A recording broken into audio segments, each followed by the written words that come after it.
We all know that the lion is considered the king of the jungle. In order to have a title like that, they have to show great courage, strength, and leadership. But when there's a king, that means that there has to be a queen to balance the masculine energy with the feminine one.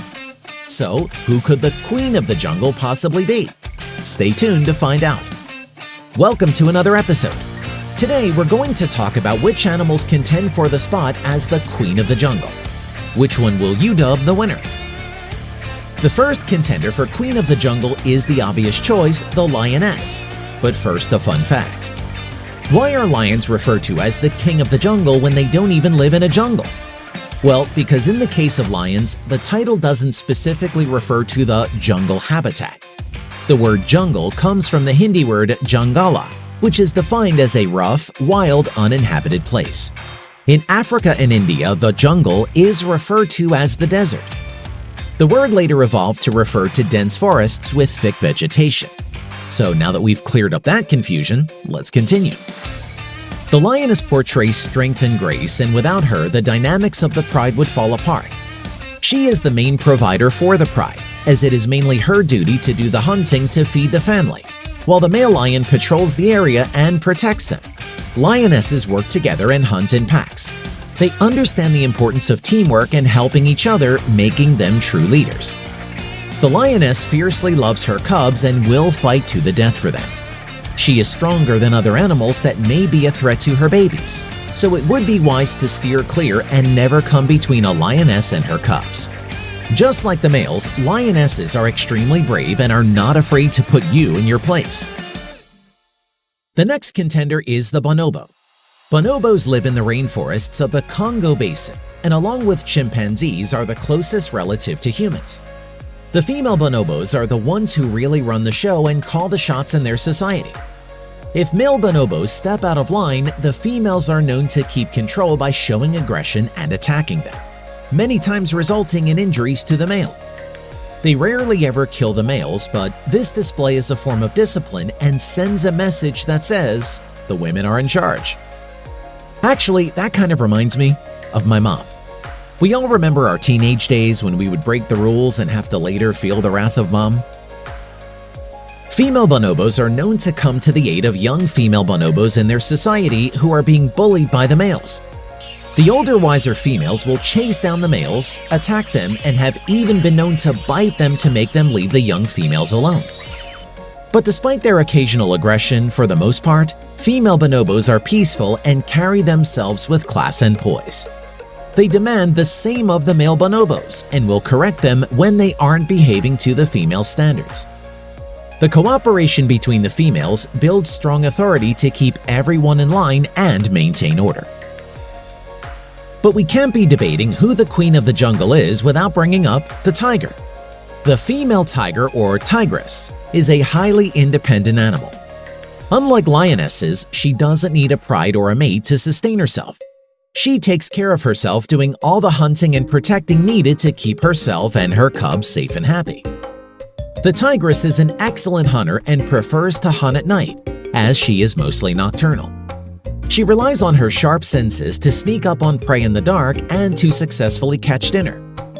The tigress is also highly intelligent. Tigers have the largest brain of all the other big cats. In fact, the brain of a tiger is about 25% larger than a lion's. I think we all know who would come out at the top of the class.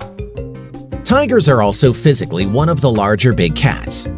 Comparing them with lions, they are ahead in size and weight. Tigresses can weigh up to 400 pounds and reach around 10 feet long, while lionesses only weigh around 285 pounds and are around 6 feet long. I don't know about you, but if I had to pick a winner just between the lioness and the tigress, I think the tigress would better wear the crown as the queen. Let's talk about another contender who isn't a big cat, the African elephant. Elephants in general live in herds that are mainly all related females. African elephants specifically have a matriarch, which is one of the older, wiser elephants that keeps the herd safe and makes decisions on behalf of the herd. She has the most life experience, so the herd trusts her and is happy to be guided by her. The males tend to leave the herd when they reach sexual maturity between the ages of 10 and 15 years old, going on to lead a more solitary lifestyle. And with the males gone, that's one of the reasons why the females are in charge. I actually kind of feel bad for the males. It can get pretty lonely living the rest of your life all alone, up to the age of 70 years old, which is the average lifespan of an African elephant. But I guess they get used to it, don't they? Elephants are peaceful animals and work together to care for the young, look for food and water, and protect each other.